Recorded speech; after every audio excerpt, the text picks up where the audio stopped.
There's been a sustained diplomatic push trying to bring peace to the country's northern region, Tigray, with the two conflict parties reportedly holding US-sponsored talks in neighboring Djibouti. Now, just days ago, the ruling Tigray People's Liberation Front said it was ready for a ceasefire and peace talks with the Ethiopian government in Addis Ababa. Now, there's been more violence. Time runs differently here. The Ethiopian New Year has just begun, and it's been cause for celebration for more than 2,000 years. But since war returned, there's been little reason for joy. As you can see now, everything is expensive. If there was peace, it wouldn't be like this. People have less income. They can no longer afford this. Therefore, the current situation is very difficult. I think if peace comes to the country, prices will go down. This new year did bring a statement from the Tigray People's Liberation Front. The TPLF said they would participate in an immediate cessation of hostilities, leading to a permanent ceasefire with mediation through the African Union. But just days later, drone strikes hit the Tigrayan capital, Mekelle, dealing another blow to any hopes for peace. Hospital staff say at least 10 people died on that morning alone. The attacks hit a university, a TV station and this residential neighbourhood. Inside what's left of this home, the family dog lies dead. The TPLF blames the government of Prime Minister Abiy Ahmed, accusing Addis of, quote, defying any possibility for peaceful solution. The Ethiopian government has not commented on the latest air raids. The fighting in Tigray resumed in August between government forces and rebels led by the TPLF. Alongside the conflict, Tigray is under a communications blackout, and the Ukraine war has made an already disastrous humanitarian situation even worse. In June, 87% of people surveyed in Tigray were food insecure, more than half of them severely so. The front wants to make Tigray independent of Ethiopia. It ruled the country for decades before Abiy took office in 2018. Abiy's government says that TPLF is a terrorist group and sent the Ethiopian army in to topple it in 2020.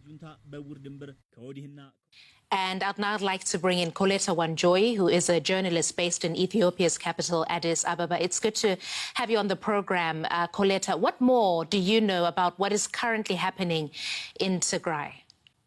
Well, what we're hearing, a lot of what is coming, the news that is coming out of there is coming from the communication channels of the Tigray People's Liberation Front and the Tigray government. And we've seen a lot of them raising a lot of concern, raising a lot of quote-unquote desperation on what they call continuous attacks by the government. Well, that's from the other side.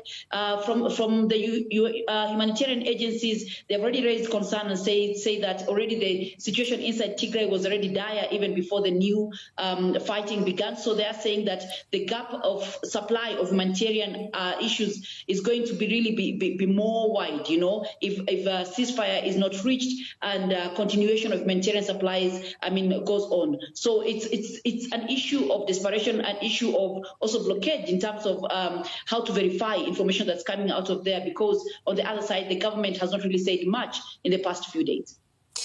You talked about a ceasefire, Koleta. There was a ceasefire. That is that the fighting had stopped for about 5 months in Tigray. What led to that ceasefire being broken now that we have this renewed fighting? Well, the ceasefire was a unilateral ceasefire declared by the government of Ethiopia, and it was a humanitarian ceasefire after a lot of concern came up that a lot of supplies, humanitarian assistance, was not going into the Tigray region. And in the 5 months, we saw some supplies going in, although the UN and humanitarian agencies said it was not enough, but at least there was something going in. Now, as of now, it is really hard for us to say this is what exactly brought back the fighting afresh, because we've seen the government blaming the TPLF for refusing to assent to the issue of peace talks or peace negotiations, and the TPLF has blamed the government for provoking its forces and also causing airstrikes. So it's really hard to really tell and pin on a particular point and say this is what began the fighting, because it's been blame issues between the two of them. Yeah, the classic case of conflicting narratives. But you were talking about the leaders in Tigray there, that is the TPLF.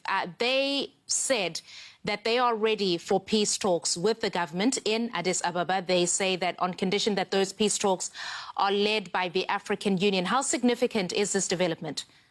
Well, what we saw, the declaration of the Tigray government on the issue of peace talks was kind of a compromise, because we know earlier they had said that they do not trust the African Union Commission leadership, and they had preferred that the president of Kenya and Kenya lead the process. So now their new announcement on accepting that the African Union should lead the process kind of conforms to what the government had also wanted, you know. So that was kind of a compromise on their end, according to what analysts are saying. But at the end of the day, they've said they're ready, but then we saw reports of fresh airstrikes. That means, and we have not really got a firm confirmation or denial from the government on these issues, and also the government has not really responded formally to the TPLF or the Tigray government's quest for peace. So where we stand right now, it's more of a one-sided quest for peace, and the government still blaming that, saying that the international community must hold the Tigray government to ensure that they keep their word on the requirement for peace talks.